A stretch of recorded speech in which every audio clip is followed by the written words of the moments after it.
पंढरपूर शहराजवळील जुना अकलूज रोडवर एका विवाह सोहळ्यात घडलेल्या धक्कादायक घटनेने परिसरात खळबळ उडाली आहे।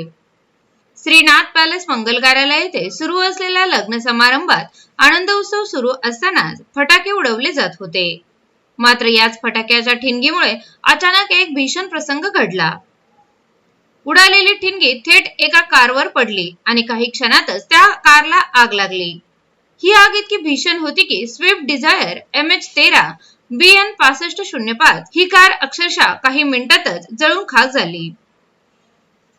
ही कार पंढरपूर तालुक्यातील गादेगाव येथील विजय बागल यांची असल्याची माहिती समोर आली आहे।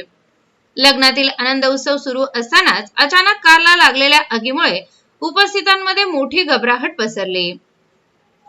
दरम्यान घटनास्थळी रस्त्याच्या दोन्ही बाजूंना मोठ्या प्रमाणावर वाहनांची अनधिकृत पार्किंग असल्यामुळे परिस्थिती आणखी गंभीर होण्याची शक्यता व्यक्त केली जात आहे। मात्र सुदैवाने अग्निशामक दल आणि पोलीस प्रशासन तातडीने घटनास्थळी धाव घेत आग आटोक्यात आणली। या घटनेत कोणतीही जीवितहानी झाली नसल्याने मोठा अनर्थ टळला। दरम्यान मंगल कार्यालयात सुरक्षतेबाबत कोणतीही ठोस उपाययोजना नसल्याचा आरोप नागरिकांकडून केला जात आहे। फटाक्याच्या वापरावर नियंत्रण नसणे, पार्किंगची अव्यवस्था आणि सुरक्षेचा अभाव यामुळे नागरिकांमध्ये संताप व्यक्त होत आहे। आता या प्रकरणी मंगल कार्यालय चालकावर प्रशासन कोणती कारवाई करणार याकडे सर्वांचे लक्ष लागले आहे।